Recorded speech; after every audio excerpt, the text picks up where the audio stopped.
Marcus Reed, a 38-year-old black FBI special agent, had spent the last 11 months living under assumed names, working dangerous undercover assignments that demanded absolute secrecy. Every day had been a careful balance between patience, observation, and survival. When his supervisor finally insisted he take a weekend off, Marcus accepted with some hesitation. He had almost forgotten what an ordinary morning felt like. There were no briefings, no encrypted phone calls, no surveillance vans waiting around the corner. It was simply him, the open road, and the machine he treasured more than any possession he owned. The Ferrari resting inside his private garage was unlike any other in the country. Valued at nearly $5 million, it had become legendary among collectors because of its rare components and flawless restoration. Yet Marcus never viewed it as a symbol of wealth. Years earlier, the vehicle had been discovered in terrible condition after sitting abandoned inside an old warehouse. Most experts believed it was beyond saving. Marcus had thought differently because his late father, an automotive engineer with unmatched skill, had dreamed of restoring that exact model one day. Before he passed away, he had collected rare original parts from auctions across Europe, carefully labeling every piece with handwritten notes. After his father's death, Marcus promised himself he would finish the restoration no matter how long it took. It became his escape from stressful investigations. Every free weekend was spent polishing chrome, rebuilding the engine, repairing the leather interior, and studying original factory blueprints. Nearly 6 years later, the dream became reality. The Ferrari wasn't simply expensive. It carried memories of late-night conversations with his father, lessons about patience, craftsmanship, and integrity. Every mile reminded Marcus of the man who had taught him that true value came from dedication rather than money. That Saturday morning, the weather was clear, the sky painted a brilliant blue without a single cloud. The streets buzzed with families heading toward parks, tourists taking photographs, and cyclists enjoying the cool breeze. Marcus slipped behind the steering wheel, started the powerful engine, and smiled as the familiar growl echoed through the garage. He wore a plain black t-shirt, faded dark jeans, comfortable sneakers, and a pair of sunglasses. Nothing about his appearance suggested he was one of the FBI's most respected field agents. He deliberately avoided flashy behavior. The Ferrari moved smoothly through the city at exactly the speed limit. Marcus enjoyed listening to soft jazz while watching the skyline pass by. At every intersection he followed traffic laws with precision, habits developed through years of defensive driving training. Several pedestrians admired the bright red sports car as it rolled past outdoor cafes. Children pointed excitedly while adults turned to catch another glimpse. Marcus noticed their reactions but paid little attention. He had learned long ago that expensive things attracted attention, and attention was usually something an investigator preferred to avoid. A few miles later, he approached one of the busiest intersections downtown. 4 lanes of traffic merged beneath a series of traffic lights that had just turned green. Vehicles began moving steadily in every direction. Marcus checked both mirrors before continuing forward.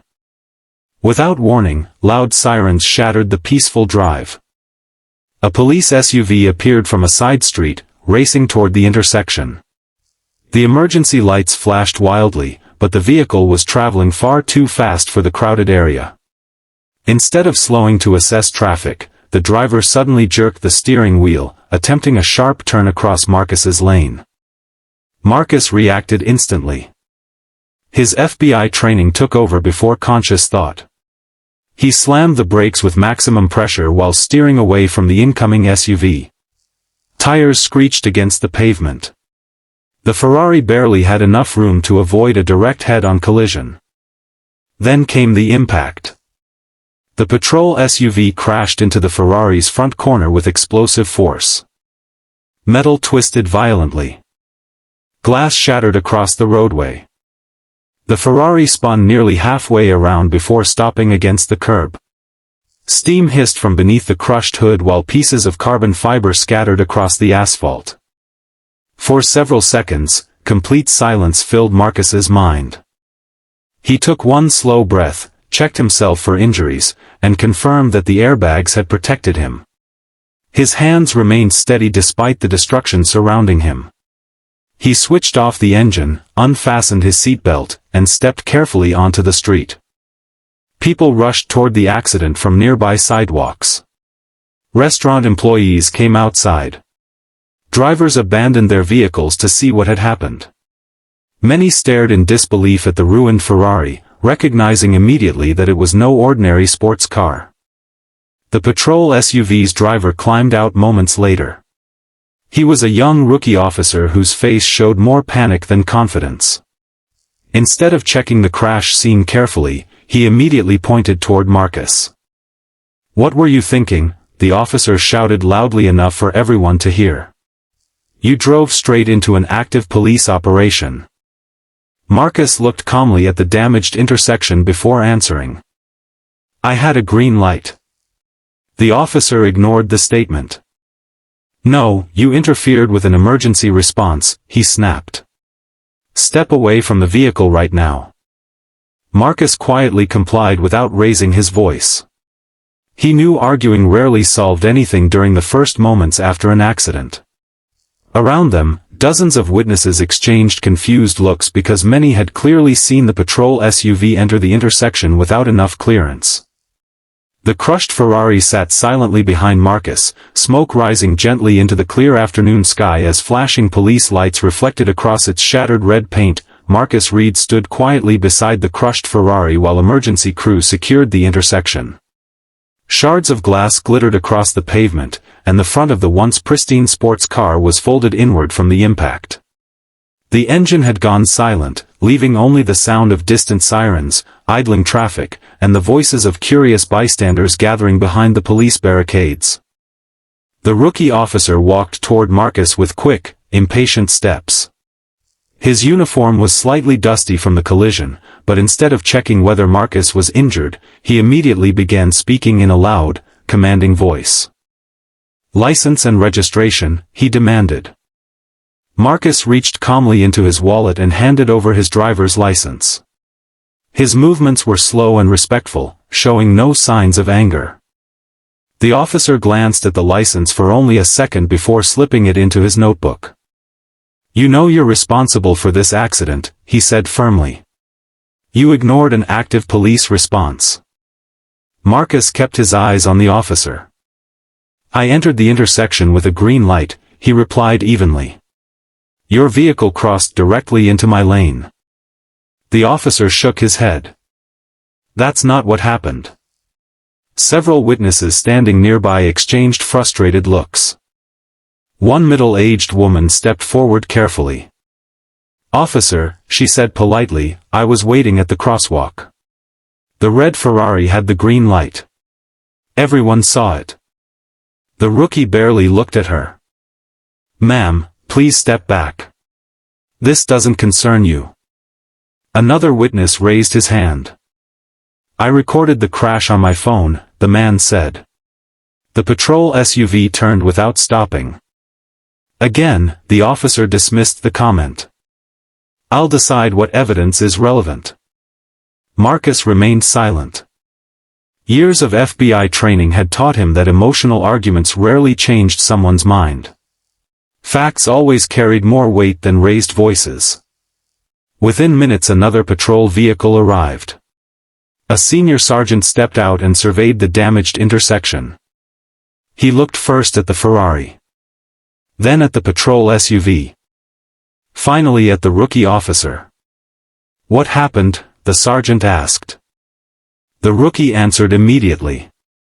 "This driver entered the intersection during an emergency response and struck my vehicle." The sergeant nodded slowly before turning toward Marcus. "Sir, is that your version as well?" Marcus answered calmly. "No. I had the right of way. I attempted to avoid the collision." The sergeant folded his arms. "Do you have any evidence supporting that?" Marcus glanced briefly toward the growing crowd.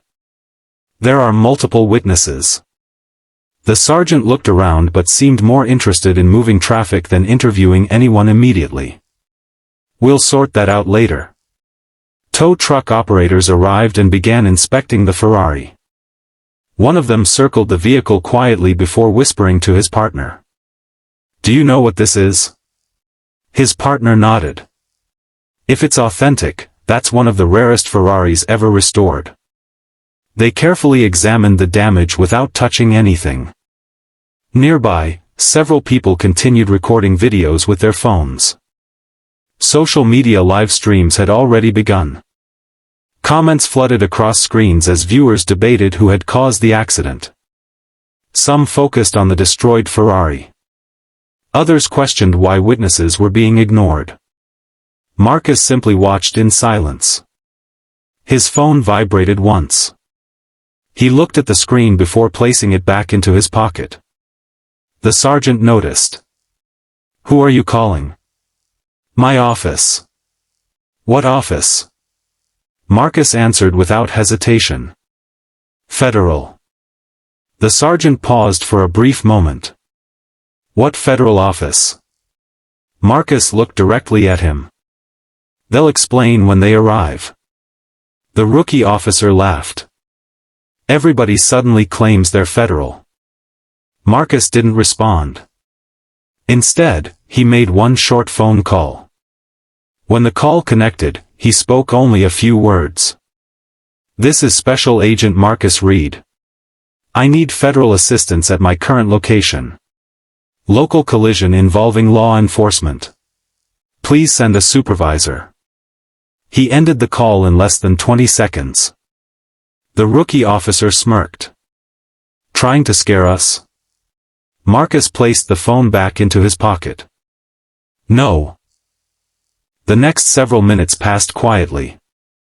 Traffic slowly reopened around the damaged intersection while investigators photographed both vehicles. Witnesses continued waiting instead of leaving. Many wanted to ensure their statements would be heard. Exactly 12 minutes later, 3 black SUVs turned onto the street. Unlike ordinary police vehicles, they carried no flashing lights.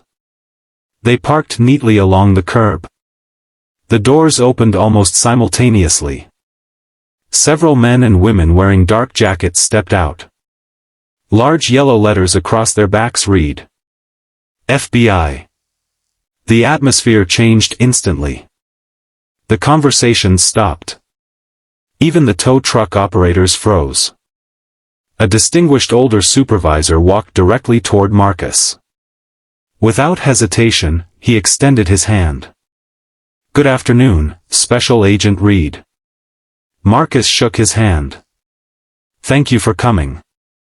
We received your call." The supervisor looked briefly at the damaged Ferrari before turning toward the local officers. "Who's the officer in charge of this scene?" The sergeant stepped forward. "I am." The supervisor introduced himself politely before displaying his federal credentials.